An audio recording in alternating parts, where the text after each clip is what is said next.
Welcome student. आज जो हमें डिस्कस करना है वो है hydrophilic pollination which is occur, और या फिर उसे हम अबायोटिक एजेंट थ्रू होने वाला पॉलिनेशन बोलते हैं। एनोमोफिलिक पॉलिनेशन हमने पहले डिस्कस किया है। Now we have to discuss about the hydrophilic pollination. Hydrophilic pollination में क्या हो रहा है कि इसको हमने दो पार्ट में डिवाइड किया, epihydrophily and hypohydrophilic pollination.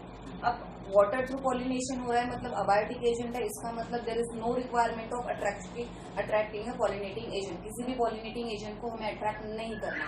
Okay, तो ऑब्वियसली अगर किसी पॉलिनेटिंग एजेंट को अट्रैक्ट नहीं करना है तो उसका मतलब क्या होता है कि there is no requirement of colourful flower colourful हो ऐसी रिक्वायरमेंट नहीं है। सेकेंडली हम क्या बोल सकते हैं कि फ्लावर इनकॉन्स्पिक्यूअस है, अट्रैक्टिव नहीं है। ओके, कलरफुल या फिर जिसे हम बोलते हैं लार्ज साइज फ्लावर यहाँ पे नहीं प्रेजेंट है। देन इसे दो पार्ट में डिवाइड किया है, तो उसके अलावा यहाँ पे फ्रेग्रेंस और नेक्टर भी एब्सेंट रहेगा। दो पार्ट में जब कब डिवाइड होगा इसका, जब हम इपीफिलस या फिर हाइड्रोफिलस किसे बोल रहे हैं कि इपीफिलस मतलब जो अबाउ दी वाटर लेवल है, वाटर लेवल के अबाउ जो प्रेजेंट है उसे हम इपीहाइड्रोफिली बोलेंगे, और हाइपोहाइड्रोफिली किसे बोलेंगे जो below the water level, below the water level है, जो वाटर लेवल के नीचे प्रेजेंट है उसे हम हाइपोहाइड्रोफिली बोलेंगे। और जहाँ पे मेल फ्लावर वाटर लेवल के ऊपर प्रेजेंट रहता है उसे हम इपीहाइड्रोफिलिक पॉलिनेशन बोलते हैं। ये डायग्राम आपके बुक में दी है। ओके, तो यहाँ पे जो पॉलिनेशन कैरी आउट होगा तो ऑब्वियसली ये वाटर में होने वाला पॉलिनेशन है। तो यहाँ पे जो पॉलन ग्रेन्स है ये स्मूथ रहता है, और उसके जो ऊपर है वो म्यूसिलेजिनस कोटिंग प्रेजेंट रहती है, स्मूथ स्लिपरी कोटिंग प्रेजेंट रहती है। उसकी वजह से वाटर उस पर स्टोर नहीं होता, सेटल नहीं होता। ओके, उस स्लिपरी या फिर म्यूसिलेजिनस सिक्रेशन की वजह से। ओके, लाइट वेटेड रहता है। देन इपीहाइड्रोफिली या बोलो या फिर हाइपोहाइड्रोफिली, तो यहाँ पे पॉलन ग्रेन्स कैसे रहने चाहिए, needle like pollen grains present रहते हैं mostly in case of hypohydrophily, needle like pollen grains present रहते हैं। जो इपीहाइड्रोफिलिक पॉलिनेशन है यहाँ पे क्या प्रेजेंट रहेगी, डायोशियस फ्लावर है, मेल एंड फीमेल फ्लावर अलग अलग जगह पे प्रेजेंट रहेगा। स्टिग्मा जो रहेगा वो कॉइल्ड स्टिग्मा यहाँ पे प्रेजेंट रहेगा इन केस ऑफ इपीहाइड्रोफिली, और इसका जो एग्जाम्पल है वो है वैलिसनेरिया। ओके, आपको एग्जाम्पल बहुत ज्यादा इंपॉर्टेंट है। तो इपीहाइड्रोफिली का एग्जाम्पल है वैलिसनेरिया, और हाइपोहाइड्रोफिली का एग्जाम्पल है Zostera and Ceratophyllum. Okay, Zostera and Ceratophyllum. Then ये हो गई दो pollination. Then we have to discuss about the biotic agent through होने वाला पॉलिनेशन। सबसे पहले है एंटोमोफिलिक पॉलिनेशन। ओके, तो हमें यहाँ पे बहुत ज्यादा थियरी नहीं देखनी है, हमें यहाँ पे देखना है कि वहाँ पे क्या पॉइंट इंपॉर्टेंट है। एंटोमोफिलिक पॉलिनेशन है तो ऑब्वियसली ये इंसेक्ट थ्रू होने वाला पॉलिनेशन है। ओके, इंसेक्ट थ्रू होने वाला पॉलिनेशन है, ये बर्ड थ्रू होने वाला, और ये बैट थ्रू होने वाला। Okay, this is wind and this is with the help of water. अब इंसेक्ट थ्रू पॉलिनेशन की प्रोसेस होगी तो इसे हम एंटोमोफिली बोल रहे हैं। यहाँ पे 80 to 90% जो पॉलिनेशन की प्रोसेस है वो बीज थ्रू कैरी आउट होती है। ऑब्वियसली बायोटिक एजेंट है तो there is a requirement of attraction, pollinating agent को अट्रैक्ट करना है यहाँ पे रिक्वायरमेंट है। तो ऑब्वियसली फ्लावर कैसे होंगे, कलरफुल होंगे, लार्ज होंगे। अगर वो कलरफुल है और लार्ज नहीं है तो वो कैसे होंगे, they are present in group और क्लस्टर। वो कैसे प्रेजेंट रहेंगे, ग्रुप और क्लस्टर में प्रेजेंट रहेंगे। सेकेंडली हम क्या बोलेंगे कि उसका जो पॉलन ग्रेन्स रहेगा वो रफ रहेगा। क्यों रफ रहेगा, क्योंकि ऑब्वियसली अगर बायोटिक एजेंट थ्रू है, किसी इंसेक्ट या फिर किसी बर्ड या फिर किसी बैट थ्रू ये ट्रांसमिट होना है एक जगह से दूसरी जगह पे, तो ऑब्वियसली उनका जो नेचर है, पॉलन ग्रेन का नेचर अगर रफ रहेगा तो उनके बॉडी को स्टिक होगा और एक जगह से दूसरी जगह पे वो जाएगा। जब तक ये स्टिक नहीं हो सकता, रफ नहीं रहेगा, तब तक ये नहीं जाएगा। तो यहाँ पे पॉलन ग्रेन कैसे रहेगा, रफ रहेगा। स्टिग्मा कैसे रहेगा, स्टिकी रहेगा। In case of entomophilia pollination, there is a presence of fragrance and nectar.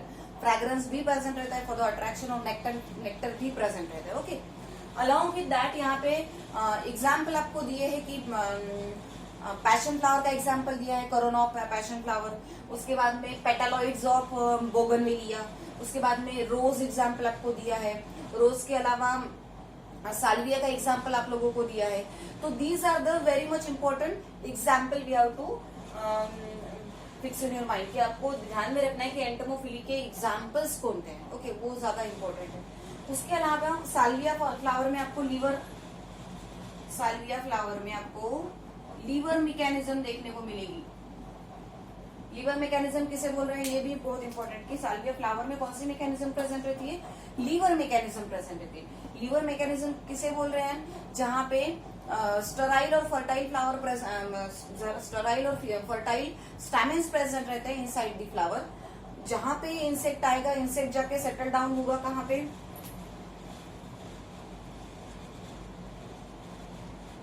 ये है स्टेराइल और ये है फर्टाइल। तो ये इंसेक्ट यहाँ पे जाके सेटल डाउन हो गया, उसकी वजह से ये बेंड डाउन हो जाएगा और ये जो फर्टाइल है ये इंसेक्ट के बैक पे जाके स्टिक हो जाएगा। And then when insect visit to another flower that will be that collected pollen grain will be, जहां पे भी उसे पहुंचाना है वहां पे जाके वो वहां पे सेटल कर देगा या फिर उसको पहुंचा देगा। Then this kind of mechanism is called as a lever mechanism, okay, जो पर्टिकुलरली एंटोमोफिली में फाइंड आउट होती है और साल्विया फ्लावर उसका एग्जाम्पल दिया है। ओके, नेक्स्ट वन है ऑर्निथोफिली पॉलिनेशन।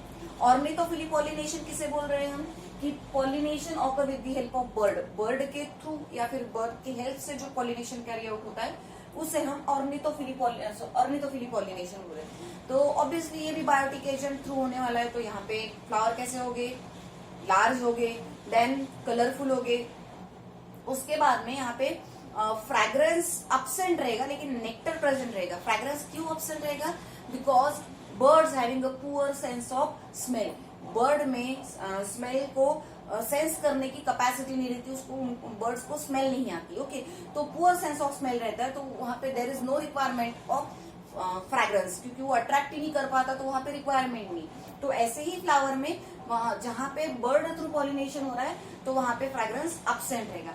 इसका जो करोला रहेगा, जो पेटल्स रहेगी वो थिक रहेगा और ट्यूबुलर स्ट्रक्चर रहेगा। ट्यूबुलर क्यों रहेगा, क्योंकि यहाँ पे नेक्टर प्रेजेंट है और ये जो नेक्टर है ये एज अ ड्रिंक करके बर्ड्स यूज करते हैं, तो उन्हें एज अ कप जैसा वो स्ट्रक्चर फॉर्मेशन होता है। This kind of structure, okay, ये ऐसे स्ट्रक्चर वहां पे प्रेजेंट रहेगा फ्लावर। ओके, तो यहाँ पे वो एज अ ड्रिंक करके वो नेक्टर यहाँ पे प्रेजेंट रहेगा। ओके, सो एग्जाम्पल उसके क्या दिए हैं, Ceratophyllum that is a bottle brush दिया है, बुटिया दिया है, बॉम्बैक्स दिया है। These are the examples of ornithophily pollination. ये ऑर्निथोफिली पॉलिनेशन के एग्जाम्पल हैं।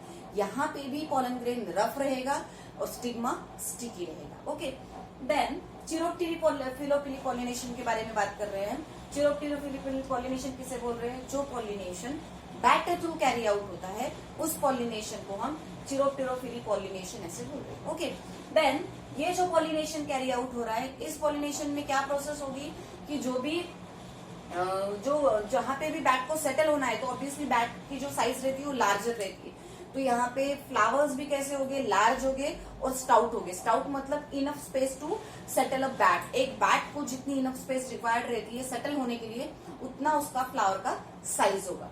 ओके, देन वो जो लार्ज और स्टाउट होगा, उसके अलावा यहाँ पे रोटन फ्रूट्स, फ्रैग्रेंस प्रेजेंट रहेगी। कलरफुल नहीं रहेंगे फ्लावर, क्यों, क्योंकि ये नॉक्चुरनल रहते हैं, नाइट टाइम में होने वाला पॉलिनेशन का प्रोसेस है। क्योंकि बैट जो है वो जो रहते हैं वो नाइट टाइम में ही आपको सोते हुए नहीं दिखेंगे, जागते दिखेंगे। ओके, तो ये नॉक्चुरनल फ्लावर में ही ये प्रोसेस कैरी आउट होती है। तो ऑब्वियसली नॉक्चुरनल है तो फ्लावर का कलर रिक्वायर्ड नहीं है, तो यहाँ पे कलरफुल फ्लावर नहीं प्रेजेंट रहेंगे, लेकिन लार्ज साइज फ्लावर प्रेजेंट रहेंगे। फ्रैग्रेंस यहाँ पे प्रेजेंट रहेगा क्योंकि अंधेरे में भी स्मेल से वो अट्रैक्ट कर सकते हैं।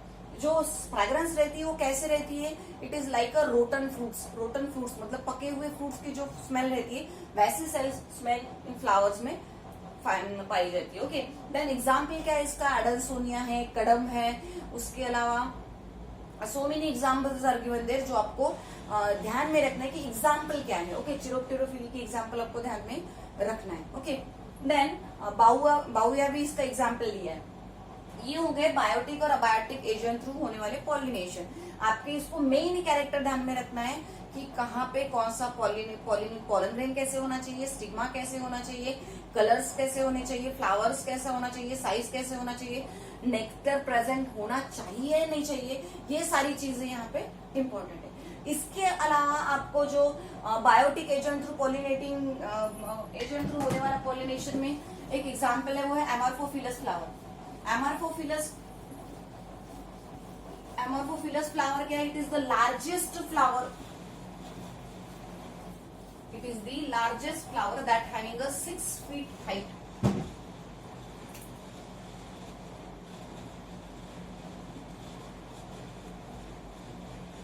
Amorphophilous flower having a 6 feet height. क्या होता है यहाँ पे 6 feet height रहता है. फ्लावर की हाइट 6 feet है. It is the largest flower. Okay, then largest flower होके जो इंसेक्ट रहता है वो इंसेक्ट क्या करेगा, अपने जो एग्स है वो ले करेगा इन दी फ्लावर में अपने एग्स को ले करेगा, और वो जो इंसेक्ट रहेगा वो पॉलिनेटिंग एजेंट है. ओके, तो ये दोनों क्या कर रहे हैं, एक दूसरे की हेल्प कर रहे हैं. देन सेकेंड एग्जाम्पल वहां पे है मॉथ एंड युक्का प्लांट. ये जो मॉथ एंड युक्का प्लांट है, ये भी मॉथ ये पॉलिनेटिंग एजेंट है और युक्का ये प्लांट है. ओके, ये मॉथ क्या करेगा, इसका जो फ्लावर का जो ओवरी है, ओवरी में जो लोक्यूल्स रहता है उस लोक्यूल में अपने एग्स ले करेगा. उस लोक्यूल में जाके ये अपने एग्स ले करेगा. ओके, अब ये मॉथ क्या करेगा, पॉलिनेशन की प्रोसेस हो गई, अपने एग्स उसने ओवरी में जाके ले कर दिए. उसके बाद में जब सीड डेवलप हो जाएगा उसके बाद में यहाँ के जो इंसेक्ट है या फिर मॉथ के लार्वी है वो बाहर निकलेंगे. मॉथ के लार्वी कब बाहर निकलेंगे, जब सीड डेवलप हो जाएगा, जब सीड ब्रेक हो जाएगा, उसके बाद अंदर जो लॉक्यूल्स में जो इंसेक्ट के एग्स है वो डेवलप होके लार्वी के फॉर्म में बाहर निकलेंगे. ओके, तो these are also pollinating agent and plants. Again along with that there is again one example, that is the pollen robbers. What is pollen robbers? pollen robber का मतलब क्या है कि जैसे यहाँ पे इंसेक्ट ने पॉलिनेशन किया एमोर्फोफिलस फ्लावर का, यहाँ पे मॉथ ने पॉलिनेशन किया युक्का प्लांट का, लेकिन कुछ पॉलिनेटिंग एजेंट क्या रहते हैं, वो सिर्फ चोरी करते हैं. रॉबर्स मतलब चोरी करना. तो उन्होंने क्या किया कि वो पॉलन तो चुरा लेते हैं, पॉलिनेशन के लिए जाते हैं वहां पे पूरा जो नेक्टर वगैरह रहता है वो ड्रिंक कर लेते हैं, लेकिन पॉलिनेशन की प्रोसेस नहीं करते. That's why they are called as a pollen robbers, क्योंकि वो पॉलन को चुराते हैं, रॉब करते हैं, चोरी करते हैं. तो दैट्स इंसेक्ट और that kind of biotic agents are called as a pollen robbers. Okay, then इसके बाद में जो है वो है पॉलन ग्रेन्स. आपको पता है पॉलन ग्रेन्स के जैसे यूजेस है वैसे उसके डिसएडवांटेजेस भी है. जैसे उसके एडवांटेजेस है वैसे ही पॉलन ग्रेन्स के डिसएडवांटेजेस भी है. उसके यूजेस क्या है पॉलन ग्रेन्स के आप लोगों को पता है, लेकिन उसके डिसएडवांटेजेस क्या है, वहां से पॉलन एलर्जीज कैरी आउट हो सकती है, पॉलन एलर्जीज होती है, ब्रोंकियल डिसीजेस कैरी होते हैं, अस्थमा जैसे डिसीज वहां पे हो सकते हैं because of the pollen grains की वजह से ये सारी चीजें हो सकती है. लेकिन जैसे पॉलन ग्रेन्स की वजह से एलर्जी कॉज होती है, ब्रोंकियल डिसीज होती है या फिर अस्थमा कॉज हो सकता है, वैसे ही पॉलेन्स का यूज भी है.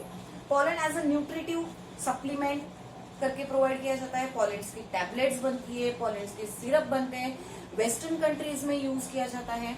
अलॉन्ग विद दैट जहाँ पे एथलेटिक्स है, जो एथलीट के जो खेल खेलने वाले जो प्लेयर्स रहते हैं, उन प्लेयर्स में या फिर जो हॉर्स रेसिंग में जो जॉकी रहते हैं, उनको एज इम्यूनेटिव बूस्टर करके एक एनर्जी सोर्स करके पॉलन ग्रेन्स से बनी हुई न्यूट्रिटिव सब्सटेंस वहां पे उनको प्रोवाइड किया जाता है, न्यूट्रिटिव सप्लीमेंट्स वहां पे प्रोवाइड की जाती है. ओके, तो पॉलन ग्रेन्स के जैसे डिसयूजेस है वैसे ही पॉलन ग्रेन्स के यूजेस भी है. ओके, अलॉन्ग विद दैट कि पॉलन ग्रेन्स को स्टोर भी किया जाता है. आप लोगों को पता है जैसे राइस एंड व्हीट, ये जो प्लांट्स है इनके जो पॉलन ग्रेन्स है वो वायबल रहते हैं 30 मिनट्स तक. उनके जो पॉलन ग्रेन्स है वो वायबल रहते हैं, pollen grains viable up to कब तक 30 मिनट्स तक. ओके, लेकिन कुछ एग्जाम्पल अगेन उन्होंने दिए हैं, जैसे फॉर एग्जाम्पल रोजेसी फैमिली, उसके बाद में लेग्यूमिनेसी फैमिली, उसके बाद में सोलैनेसी. इन फैमिलीज के जो मेंबर रहते हैं, इन फैमिलीज में जो प्लांट्स आते हैं, इन प्लांट्स के जो पॉलन ग्रेन्स है वो 1 मंथ तक वायबल रहते हैं। कितने? 1 मंथ तक। अलॉन्ग विद दैट अगर आपको उसको बहुत ज्यादा टाइम के लिए, मेनी ईयर्स के लिए पॉलन ग्रेन्स आपको वायबल चाहिए, मेनी ईयर्स के लिए अगर आपको पॉलन ग्रेन्स वायबल चाहिए, तो वहां पे क्या होता है कि इसके साथ में वहां पे -196 degree centigrade nitrogen, liquid nitrogen में उसको स्टोर किया जाता है। लिक्विड नाइट्रोजन में उसको क्या किया जाएगा? प्रिजर्व किया जाएगा, जिसे हम पॉलन बैंक भी बोलते हैं। That is again called as a pollen bank. देखो राइस और व्हीट का जो पॉलन ग्रेन है वो 30 मिनट तक वायबल रहता है। ऐसे ही सो मेनी प्लांट्स है जहां पे उनका जो पॉलन ग्रेन्स का वायबल टाइम है वो अलग अलग है। देन उसके बाद में Rosaceae family, Leguminosae family, Solanaceae family के जो मेंबर्स है, इनमें जो प्लांट्स आते हैं वो प्लांट्स के जो पॉलन ग्रेन्स है वो 1 मंथ तक वायबल रहते हैं। अगर आपको मेनी ईयर्स तक पॉलन ग्रेन्स को वायबल रखना है तो ऑब्वियसली उसको प्रिजर्व करना पड़ता है, और उसको प्रिजर्व करने के लिए -196 सेंटीग्रेड लिक्विड नाइट्रोजन में आपको उसको प्रिजर्व करना पड़ेगा, जिससे हम प्रिजर्व करने के बाद में जिसे हम बोलते हैं pollen bank. Okay, so it is little bit information about the pollen grains. Now we have to discuss about the development of embryo. Now development of embryo.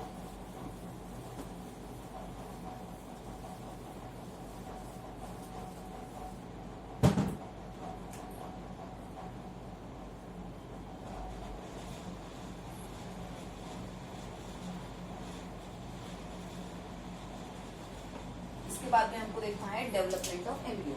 Development of embryo में हमको पता है कि जैसे हमने देखा है कि अब जाइगोट डेवलप हो गया है। ओके, वैसे जो एम्ब्रियो सेट की पोजीशन रहेगी ऐसी रहेगी, यहाँ पे एग से फर्टिलाइज हो जाएगा और ये सिनर्गिड्स आप देखोगे और यहाँ पे इंडोस्पर्म फॉर्मेशन होगा। ओके, अब हमें जो देखना है वो देखना है कि जो जाइगोट फॉर्मेशन हुआ है, fusion of one male gamete with female gamete and formation of zygote। जहां पे क्या फॉर्मेशन हुआ है? जाइगोट फॉर्मेशन हुआ है। उस जाइगोट की डेवलपमेंट हमें देखनी है। नाउ जो जाइगोट है वो undergoes the mitotic division and then there is a formation of two celled structure वहां पे फॉर्मेशन होगा, जहां पे लार्जर सस्पेंसर सेल और स्मॉलर एम्ब्रियोनल सेल फॉर्मेशन होगा। This is the suspensor cell और this is the embryonal cell. इसे ही हम अपाइकल सेल या फिर बेसल सेल ऐसे बोल सकते हैं। ओके, तो आपको कोई भी एक चीज ध्यान में रखनी है कि एम्ब्रियोनल सेल को हम अपाइकल सेल बोल रहे हैं और सस्पेंसर सेल को हम बेसल सेल बोल रहे हैं। ओके, नाउ अब ये जो सेल फॉर्मेशन हुआ है it again undergoes the nuclear division. ये फिर से न्यूक्लियर डिवीजन में जाएगा और यहाँ पे क्या फॉर्मेशन होगा? जो सस्पेंसर सेल है वहां से row of suspensor cell formation होना स्टार्ट हो जाएगा। There is a formation of row of suspensor cell. Row of suspensor cell formation हो जाएगी और यहाँ पे right angle division, there is a formation of right angle division formation होगा। Right angle मतलब क्या? हॉरिजॉन्टल एंड वर्टिकल दोनों भी डायरेक्शन में यहाँ पे डिविजन्स होते हैं। ऑक्टेंट स्ट्रक्चर बोलते हैं इसे, ऑक्टेंट स्ट्रक्चर बोलेंगे इसे। ओके, तो राइट एंगल डिवीजन मतलब वर्टिकल एंड हॉरिजॉन्टल दोनों भी डायरेक्शन में राइट एंगल डिवीजन स्टार्ट हो जाएगा एम्ब्रियोनल सेल में और वहां पे ऑक्टेंट स्ट्रक्चर फॉर्मेशन होगा। यहाँ पे सस्पेंसर सेल जो है undergoes the nuclear division and formation of row of suspensor cell. Next development में क्या होगी कि फिर से रो ऑफ सेल की जो साइज है, यहाँ पे सेल जो है वो नंबर ऑफ सेल बढ़ जाएंगे और ये जो ऑक्टेंट स्ट्रक्चर है it converts into a heart shape structure. Okay, इसे हम हार्ट शेप एम्ब्रियो बोल रहे हैं। नेक्स्ट डेवलपमेंट में क्या होगा? फिर से रो ऑफ सस्पेंसर सेल बढ़ गए, फिर से बढ़ गए, फिर से बढ़ गए, फिर से बढ़ गए। Then finally there is a formation of horseshoe shape structure. Formation of horseshoe shape structure और इसे हम बोल रहे हैं radicle. That portion is called as a radicle and these are the two cotyledons जिन cotyledons के base पे हम मोनोकॉट और डायकॉट को डिवाइड करते हैं. Embryo divides into two parts, that is called as a dicotyledon. When embryo does not divides into two parts, it is only a single part, then it is called as a monocotyledon. तो यहाँ पे जो cotyledon दिख रहा है ये dicot का है. ओके, देन जो मोनोकॉट जो दो पार्ट्स को ज्वाइन कर रहा है कॉटिलेडॉन को, that portion is called as a plumule. Okay, तो ये सारी डेवलपमेंट यहाँ पे होती है, डेवलपमेंट ऑफ एम्ब्रियो में. अब जहाँ पे हम देख रहे हैं एम्ब्रियो सैक, ओके, ये ऐसा स्ट्रक्चर वहां पे फॉर्मेशन होगा, राइट.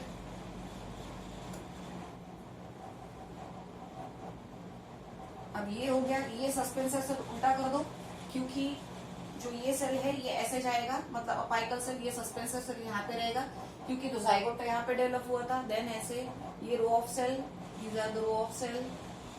ओके, यहाँ पे पूरा एंडोस्पर्म है. एंडोस्पर्म क्या है? What is the function of endosperm? It provide nutrition to the developing embryo. Embryo को खाना देने का काम, खाना प्रोवाइड करने का काम एज अ फूड करके वहां पे एंडोस्पर्म प्रेजेंट रहता है. और ये हो गया हमारा एम्ब्रियो. अब सस्पेंसर सेल का क्या फंक्शन है? To pull the embryo towards the endosperm. Okay, ये जो एंडोस्पर्म है, इस एंडोस्पर्म के पास में इस एम्ब्रियो को पुल्ड करना, that is the function of suspensor cell. ये हो गया सस्पेंसर सेल का फंक्शन. जो सस्पेंसर सेल क्या कर रहा है? हार्ट शेप एम्ब्रियो को पुल कर रहा है towards the endosperm. Okay, so it is about the development of embryo. Okay, इसे हम बोलेंगे डेवलपमेंट ऑफ एम्ब्रियो.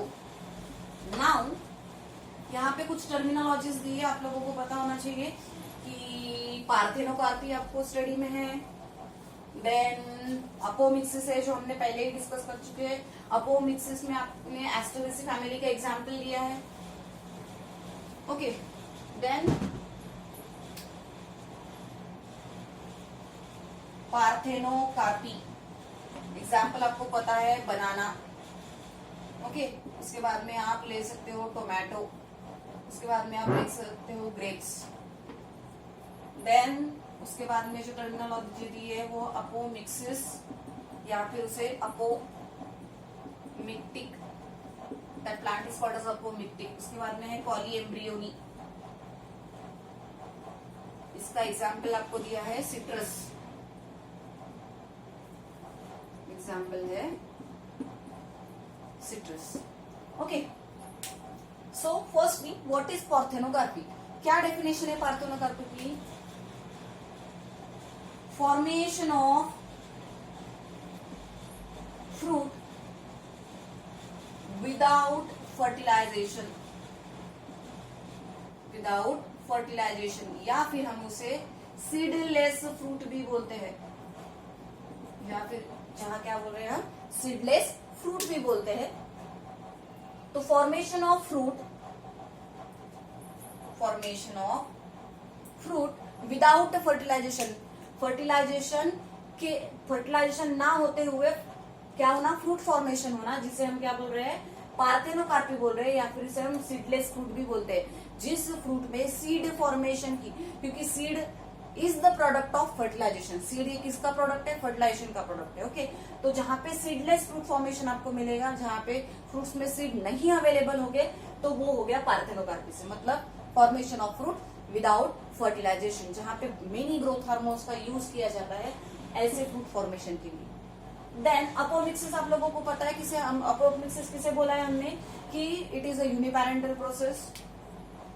यूनिपैरेंटल प्रोसेस है. देन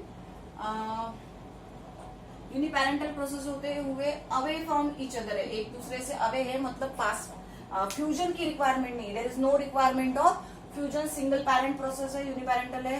देन एस्टरेसी फैमिली के मेंबर्स का एग्जांपल आपको दिया है, एस्टरेसी फैमिली का एग्जांपल आपको दिया है. ओके, तो आपको ये एग्जांपल ज्यादा इंपॉर्टेंट है. पॉलीएम्ब्रियोनी क्या बोल रहे हैं कि पॉलीएम्ब्रियोनी में जो एम्ब्रियो सैक है, embryo sac start to divides into many embryo. ये क्या करेगा, एम्ब्रियो सैक के जो सेल्स है वो मेनी एम्ब्रियो में डिवाइड होने स्टार्ट हो जाएंगे. That's why that situation is called as a polyembryony condition. कभी कभी क्या होता है कि एम्ब्रियो सैक मेनी फॉर्मेशन होते हैं, और कभी कभी क्या होता है कि जो मेगास्पोर होता है वो मेगास्पोर एक से ज्यादा फॉर्मेशन हो जाते हैं. तो मेनी सिचुएशंस दी जाती है जहां पे ये सिचुएशंस कैरी आउट हो सकती है. पॉली एम्ब्रियो का मतलब क्या, कि एक से ज्यादा एम्ब्रियो फॉर्मेशन होना, एक से ज्यादा एम्ब्रियो फॉर्मेशन होना, जिसे हम पॉली एम्ब्रियोनी कंडीशन ऐसे बोलते हैं. ओके, एग्जाम्पल इसका आपको मिलेगा सिट्रस. ओके, तो ये सब टर्मिनोलॉजीज दी है. उसके अलावा आपको जो बोला है कि जो फ्रूट फॉर्मेशन होने के बाद में, फ्रूट अगर फॉर्मेशन होना है तो सबसे पहले क्या होगा, जो फर्टिलाइजेशन हुई, डबल फर्टिलाइजेशन हमने देखा. अब फ्रूट के ऊपर जो कैलिक्स और करोला रहते हैं वो फॉल ऑफ हो जाएंगे. कैलिक्स करोला मतलब उसकी पेटल और सेपल फॉल ऑफ हो जाएंगे. देन जो ओवरी है, that ovary start to convert into seed coat. और जो आउटर की लेयर होंगी उसे हम बोलेंगे टेस्टा, जो इनर लेयर होगी उसे हम बोलेंगे टेगमिन. ओके, तो ये सारी सिचुएशंस होती है आफ्टर अ फर्टिलाइजेशन, ये सारी स्टेजेस होती है. देन आपको सिग्निफिकेंस दिए हैं सीड्स के सिग्निफिकेंस आपको पता है कि it is use for the dormancy, stop the dormancy. Then viability दिया है आपको, रिजर्व फूड मटेरियल करके इसे यूज किया जाता है. इसके अलावा एडिबल फ्रूट्स है. Okay, then for the pollination करने के लिए एक स्पेशलाइज ऑर्गन कभी कभी इनमें फॉर्म होते हैं, जैसे हुक लाइक स्ट्रक्चर है, विंग्स है. ओके, तो ये जो है ये फॉर द पॉलिनेशन के लिए इनके बॉडी में कुछ एडेप्टेशन या फिर नेचुरली इनके बॉडी में प्रेजेंट रहता है. Okay, so it is about the reproduction in plants. यहाँ पे जितने भी इंपॉर्टेंट टॉपिक के या फिर जो इंपॉर्टेंट पॉइंट है ये मैंने यहाँ पे क्लियर कर दिया. अगर आपको कोई भी डाउट हो तो आप मुझसे कांटेक्ट कर सकते हो. Thank you.